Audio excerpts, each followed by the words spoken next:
दोस्तों, मैक्स महाराष्ट्र में आपका स्वागत है।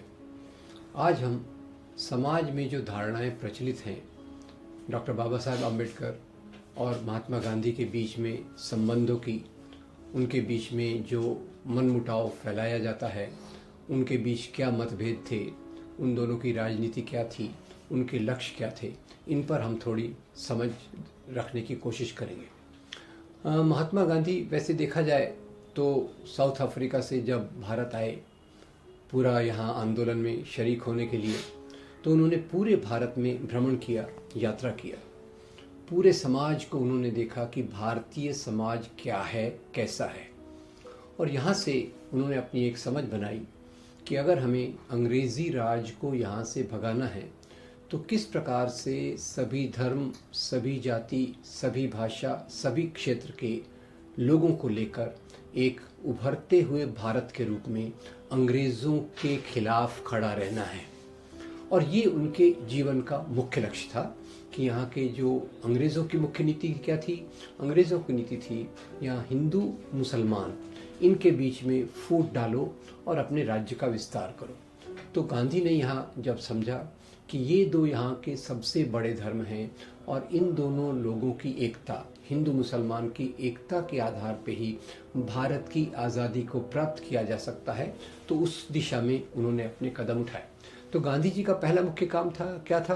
पहला मुख्य काम था कि आम लोगों को आज़ादी के आंदोलन में जोड़ना। उनके आने के पहले यहाँ बड़े बड़े नेता अपनी लेखनी के माध्यम से, पिटीशंस के माध्यम से अंग्रेज़ों का विरोध करते थे। जैसे इसमें गोखले, रानाडे, तिलक, आगरकर, ये सब लोग शामिल हैं। गांधी ने सबसे महत्वपूर्ण जो परिवर्तन कांग्रेस में लाया, देश के पटल पर लाया था, वो था देश के आम लोगों को आज़ादी के आंदोलन में जोड़ना। और उनके इस प्रयास में 1920 के बाद से उनको बहुत बड़ी सफलता मिली। इसके बाद उन्होंने देखा कि मुस्लिम समाज के लोग आंदोलन से उतना नहीं जुड़ रहे क्योंकि उनके बीच में कुछ नकारात्मक प्रभाव हैं, तो उन्होंने उनके साथ भी मिलकर उनको इसमें शामिल करने की कोशिश की। अब यहीं आते हैं डॉक्टर भीमराव बाबा साहब आम्बेडकर। बाबा साहब आम्बेडकर वैसे देखा जाए तो आज़ादी के आंदोलन के सबसे ज़्यादा शिक्षित, सबसे ज़्यादा विद्वान व्यक्ति थे, जो पूरी तौर से लोकतांत्रिक मूल्यों पर अपने विश्वास को रखते थे। He was totally committed to democratic values. इसी के साथ उन्होंने देखा कि जिस समाज से वो आते हैं, दलित समाज और बाकी समाज के तबके, समाज में उनसे कितना दुर्व्यवहार किया जाता है। इसी दिशा में उन्होंने बहुत गहरा अध्ययन किया, वेदों का अध्ययन किया, भारतीय धर्म ग्रंथों का अध्ययन किया, और वो इस निष्कर्ष पे आए कि भारत में जो छुआछूत है, वर्ण व्यवस्था है, जाति व्यवस्था है, उसका आधार यहाँ के धार्मिक ग्रंथ हैं। और इस दिशा में चलकर उन्होंने हिंदू धर्म के अंदर समानता प्राप्त करने की पहली कोशिश की। पहले उनका उद्देश्य क्या था कि इस धर्म के अंदर हम अपनी जगह बनाने की कोशिश करेंगे, और इसके चलते उन्होंने चौदार तालाब का आंदोलन किया। चौदार तालाब के आंदोलन में ये दलित लोग चौदार तालाब पर गए, उन्होंने पानी पिया, और उसके जवाब में सवर्णों ने उस पानी को शुद्ध किया क्लोरीन से नहीं, गौमूत्र और गाय के गोबर से। ये उस समय की परिस्थिति थी।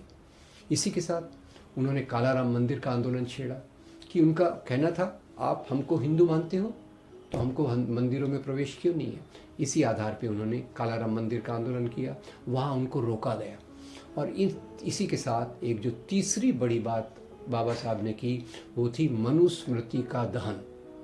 अपनी भाषा में मैं कहूँ तो मनुस्मृति का दहन करते समय अंबेडकर जी के मन में यही विचार होगा, क्योंकि ये ग्रंथ यहाँ की जाति व्यवस्था, वर्ण व्यवस्था और स्त्रियों पे दमन का आधार है। मुझे अंबेडकर को शब्दों में, मुझे लोकतंत्र चाहिए, बराबरी चाहिए जातियों के बीच में, पुरुष और स्त्री के बीच में, और ये ग्रंथ उसके रास्ते में एक बड़ी रुकावट है। इसके लिए उन्होंने इस ग्रंथ को जलाया। खैर, उनके इस आंदोलन में उनको बहुत सफलता मिली और पूरे देश का ध्यान दलितों की परिस्थिति पर गया। इससे दो चीज़ें हुई। एक तरफ दलित समाज ने देखा कि एक उनका नेता है जो उनके मुद्दों को पूरी ईमानदारी से, पूरी शक्ति के साथ देश के सामने रख रहा है। दूसरी तरफ जो आंदोलन, राष्ट्रीय आंदोलन, जो उस समय दलितों के मुद्दे पर उतना ध्यान नहीं दे रहा था, उसने भी देखा कि दलितों की बराबरी के लिए विशेष कोशिश करनी पड़ेगी। और इसमें कई जो राष्ट्रीय नेता थे, खास तौर से मोहनदास करमचंद गांधी, उन्होंने अंबेडकर की समस्याओं को, अंबेडकर की तकलीफ को, अंबेडकर के मुद्दों को गहराई से सामने लिया। इसी बीच क्या होता है, देश में एक और बात चलती रहती है। वो बात चलती है 1931 का कम्युनल अवार्ड। कम्युनल अवार्ड जो इंग्लैंड में गोल मेज परिषद हुई, उसमें उस समय ब्रिटेन के प्रधानमंत्री थे मैकडोनल्ड, और उन्होंने एक अवार्ड दिया। वो अवार्ड था कि यहाँ के जो चुनाव क्षेत्र हैं वो सेपरेट इलेक्टोरेट, पृथक पृथक रहेंगे, धर्म के आधार पे और जाति के आधार पे। तो 3 इलेक्टोरेट की उन्होंने बात की, एक हिंदू इलेक्टोरेट, एक दलित इलेक्टोरेट और एक मुस्लिम इलेक्टोरेट। अब ये एक बड़ा भयंकर मामला था। जिन्ना साहब इससे खुश थे, अंबेडकर भी इससे खुश थे। अंबेडकर को लगा कि सेपरेट इलेक्टोरेट से उनका जो पूरा समाज है उसको एक बहुत बड़ा मुक्ति का मार्ग मिल जाएगा। पर गांधी की समस्या कुछ और थी। गांधी उस समय देख रहे थे कि अगर मुसलमान तो खैर एक अलग हो गए, उसको रोकना बड़ा मुश्किल है, पर हिंदू समाज के अंदर अगर दलित पूरे समाज से टूट गए तो हमारा आज़ादी का आंदोलन कमज़ोर हो जाएगा। मैं आपको याद दिला दूं, गांधी का प्रमुख केंद्र जो था वो था अंग्रेज़ों की गुलामी से मुक्ति। इसलिए गांधी ने आग्रह किया कि हम सेपरेट इलेक्टोरेट के बदले रिजर्व्ड कॉन्स्टिट्यूएंसी रखेंगे। रिजर्व यानी नौकरियों में रिजर्वेशन, जो हमारे चुनाव क्षेत्र हैं उसमें रिजर्वेशन। और गांधी जी ने जो किया ये उसके हालात को देख के किया कि देश की एकता ज़्यादा न टूटे। एक देश की एकता टूट रही थी मुस्लिम समस्या के कारण, अंग्रेज़ों की नीति के कारण। अगर उसमें दलित का भी एक अलग वर्चस्व उस प्रकार से हो जाता, उनको अधिकार तो मिलते, पर ये समाज, इंडियन सोसाइटी बिखर जाती, ऐसी उनकी मान्यता थी। तो खैर दोनों मान्यताएं अपनी जगह पर है। अंबेडकर जी के अपने विचार थे, गांधी के अपने विचार थे। अंबेडकर पूरी तौर से सामाजिक न्याय, समता चाहते थे। गांधी इन चीज़ों को रिकॉग्नाइज करते हुए, मान्य करते हुए आज़ादी के आंदोलन को आगे ले जाना चाहते थे। तो खैर बहुत दबाव में आकर अंबेडकर जी ने इस प्रस्ताव को स्वीकार कर लिया और सेपरेट इलेक्टोरेट के बदले रिजर्व कॉन्स्टिट्यूएंसी आ गई। पर जहाँ तक राष्ट्रीय आंदोलन का सवाल है, ये बात हमें माननी पड़ेगी कि भारतीय समाज बहुत विविधता से भरा हुआ है। इसमें जाति व्यवस्था, अलग धर्म के लोग, अलग भाषाओं के कारण अंबेडकर जी की बात को पूरा उस समय स्वीकृति देना शायद राष्ट्रीय आंदोलन के लिए संभव नहीं था। इसलिए उन्होंने इस पर एक कॉम्प्रोमाइज़ किया और रिजर्व कॉन्स्टिट्यूएंसी को स्वीकार किया। पर सबसे बड़ा इसका जो प्रभाव पड़ा, एक तरफ अंबेडकर जी ने इस प्रकार से गांधी जी की जान बचाई, और दूसरी तरफ से गांधी ने क्या किया, गांधी ने देखा कि अंबेडकर जो बात कह रहे हैं, दलितों की समस्या, वो बहुत सही समस्या है। और उनके खुद के विचार जो थे हिंदू धर्म के बारे में, वो समय समय पर बदलते रहे। उन्होंने वर्ण व्यवस्था की भी बात की, राम राज्य की भी बात की, पर वो धीरे धीरे उनके विचार आगे जैसे वो बढ़ते गए। और मैं इसमें मानूंगा कि उनके विचारों के बदलने में अंबेडकर जी के आंदोलन और अंबेडकर जी के लेखनी का बहुत बड़ा योगदान था। ये योगदान कैसे दिखा? सबसे पहले गांधी जी ने एक बड़ा आंदोलन छेड़ा कि यहाँ से अस्पृश्यता, अनटचेबिलिटी का निर्मूलन हो। ये उस समय तक राष्ट्रीय मुद्दा नहीं था, गांधी जी ने इसको राष्ट्रीय मुद्दा बनाया। और यहाँ तक वो इस सीमा में गए कि उन्होंने 2 बड़ी बातों से पता चलता है कि वो अंबेडकर के आंदोलन को कितनी गहराई से लेते थे। एक हमें पता चलता है, उनके साबरमती के आश्रम में एक दलित अनाथ लड़की को उन्होंने गोद लिया। जब उन्होंने दलित अनाथ लड़की को गोद लिया तो पूरे आश्रम के लोगों ने इसका विरोध किया।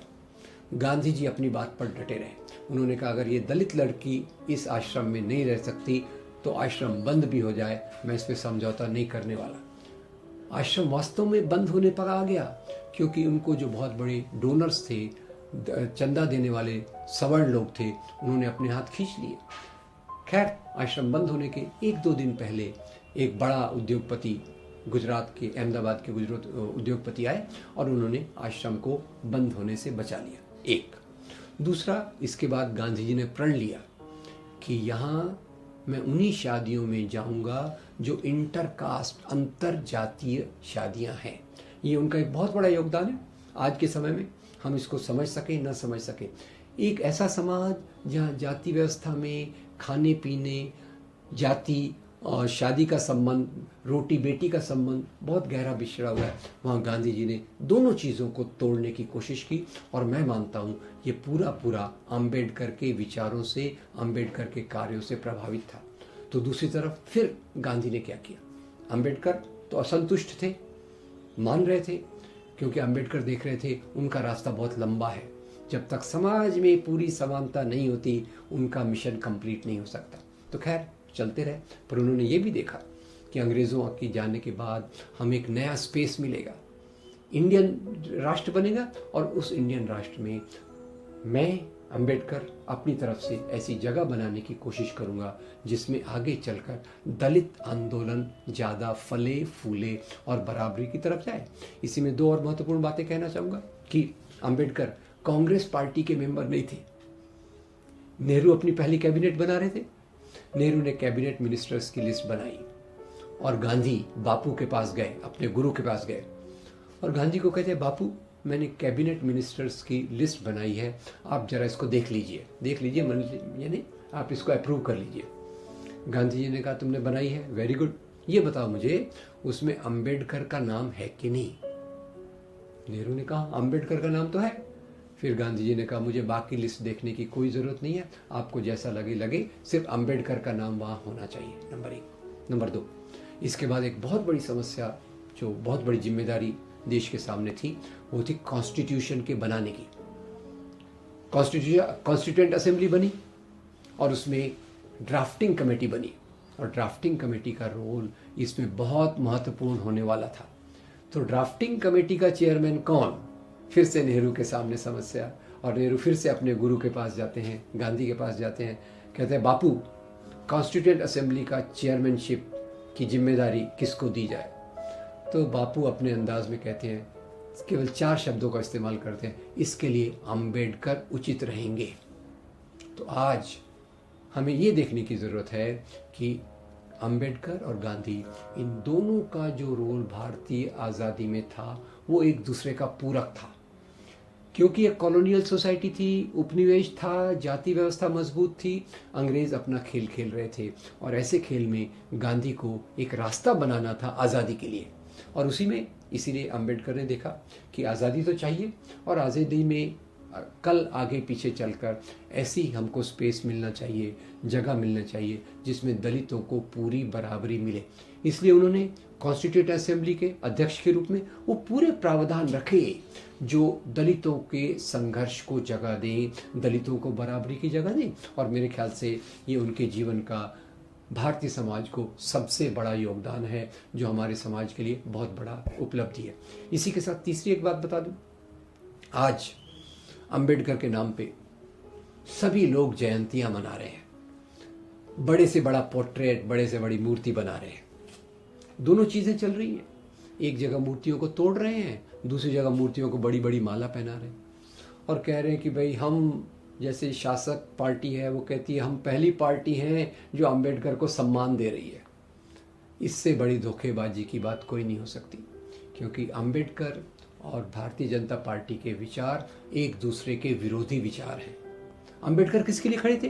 भारतीय संविधान, भारतीय राष्ट्रवाद, स्वतंत्रता, समता, बंधुता, मनुस्मृति का दहन। और भाजपा किसके साथ चलती है? भाजपा का एजेंडा है हिंदू राष्ट्र।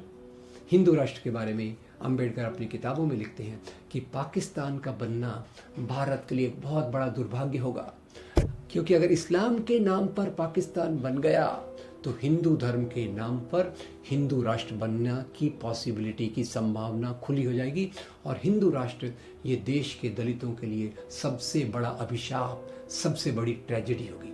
तो दोनों के विचार एक दूसरे के विरोध में है। एक तरफ अंबेडकर भारतीय राष्ट्रवाद, और एक तरफ भारतीय जनता पार्टी आरएसएस, इनका हिंदू राष्ट्रवाद एक दूसरे का विरोधाभासी है। पिछले 4 सालों में आप देखिए जो सरकार है, इस सरकार में पूरी दलित विरोधी एक्टिविटीज़ बढ़कर हुई है। मैं ये नहीं कहता कि पहले दलित विरोधी गतिविधियां नहीं हो रही थी, दलित विरोधी गतिविधियां हो रही थी, पर पिछले 4 साल में आप देखिए तो सब चीज़ें वो हुई जो दलितों के खिलाफ सेंटिमेंट, भावनाएं, हिंसा को बढ़ावा देती हैं। हम शुरुआत कहीं से भी कर सकते हैं। आप देखिए रोहित वेमुला के साथ क्या हुआ हैदराबाद सेंट्रल यूनिवर्सिटी में। IIT मद्रास में पेरियार स्टडी सर्कल को बंद कर दिया गया। 2017 के आंकड़े फिगर्स हमको बताते हैं कि दलित विरोधी हिंसा में एक बहुत बड़ा बढ़ाव आया है, इंक्रीज हुआ है। चौथी बात देखिए, सुप्रीम कोर्ट ने जो एंटी दलित एट्रॉसिटी एक्ट को ढीला कर दिया, उसके वो प्रावधान जिसमें अरेस्ट किया जाता है उसको उन्होंने ढीला कर दिया। उसके पीछे सरकार अपने रोल को छिपा रही है, क्योंकि सरकार के सॉलिसिटर जनरल ने सुप्रीम कोर्ट में आंकड़े दिए, ये दलील रखी कि इस एंटी दलित एट्रॉसिटी एक्ट का दुरुपयोग हो रहा है, ये उनकी तरफ से कहा गया। तो खैर ये सब चीज़ें मेरे ख्याल से लोग समझ सकते हैं कि, और ये जो प्रचार कि गांधी अंबेडकर के मतभेद थे, गांधी कांग्रेस के विरोधी थे, ये एक डिस्टॉर्टेड, परवर्टेड, गलत तरीका है वस्तुओं को पेश करने का। क्योंकि गांधी, कांग्रेस, किसी भी पार्टी की बात हो, इतनी बात मानना पड़ेगा कि अंबेडकर को वास्तविक जगह आज़ादी के आंदोलन में, भारतीय संविधान में और भारतीय राजनीति में मिली। आज एक प्रकार की ढोंगबाजी की जा रही है, हाथी के दांत दिखाने को और खाने को और। दिखाने के लिए तो अंबेडकर की पूजा की जा रही है, पर उनके एक्शन से वो सब चीज़ें हो रही हैं जिस पर दलितों की परिस्थिति पहले से खराब होती जा रही है। तो मैं किसी बात को इस प्रकार से नहीं रखूँगा कि सभी चीज़ एक सरीकी थी।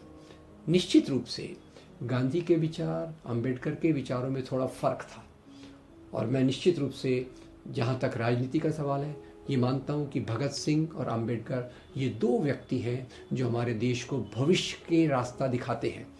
गांधी एक बीच में आए, उनका एक रोल था, एंटी ब्रिटिश रोल, जो उन्होंने पूरा किया। तो आज हमें ज़रूरत इस बात की है कि अंबेडकर के विचारों का विरोध करने वाली असली ताकतें कौन सी हैं। और मेरे ख्याल से अंबेडकर का विरोध करने वाली वही ताकतें हैं जो लगातार अपने मुखपत्र ऑर्गेनाइज़र में अंबेडकर के खिलाफ लिखते रहे। जब हिंदू कोड बिल आया, ऑर्गेनाइज़र ने एडिटोरियल लिखा कि ये तो हमारे धर्म के खिलाफ है। भारतीय संविधान आया, फिर से ऑर्गेनाइज़र में एडिटोरियल आया कि ये इसमें मनुस्मृति का उल्लेख नहीं है, इसमें मनु महाराज के मूल्यों का उल्लेख नहीं है। तो आज अंबेडकर के विचारों को जो खतरा है वो राष्ट्रीय आंदोलन के विचारों से नहीं है। अंबेडकर को जो खतरा है वो हिंदू धर्म के नाम पर चलने वाली राजनीति से है। अंबेडकर जी ने तो यहाँ तक कहा कि हिंदू धर्म के आखिरी में, हिंदू धर्म वास्तव में ये एक ब्राह्मणिक थियोलॉजी, यानी हिंदू धर्म के अंदर ब्राह्मणवाद का वर्चस्व ज़्यादा है, इसीलिए उन्होंने कहा ये ब्राह्मणवादी वर्चस्व वाले हिंदू धर्म में मैं नहीं रह सकता। गांधी, अंबेडकर एक तरफ से कबीर को अपना गुरु मानते हैं, उसी तरह पे वो ब्राह्मणवादी हिंदू धर्म के पूरे खिलाफ थे। इसीलिए उनको, क्योंकि ब्राह्मणवाद का वर्चस्व था, इसीलिए उनको ये व्यवस्था छोड़ने पर मजबूर होकर बुद्ध धर्म को स्वीकार करना पड़ा। तो ये काफ़ी चीज़ें हैं जो आज मेरे ख्याल से जो भी लोग एक अच्छा समाज चाहते हैं, न्यायपूर्ण समाज चाहते हैं, अंबेडकर के विचारों को आगे ले जाना चाहते हैं, उन सब का कर्तव्य है कि हम असली विरोधी लोगों को पहचानें, असली विरोधी राजनीति को पहचानें और उसी आधार पे अपने निष्कर्ष निकालें। Thank you very much.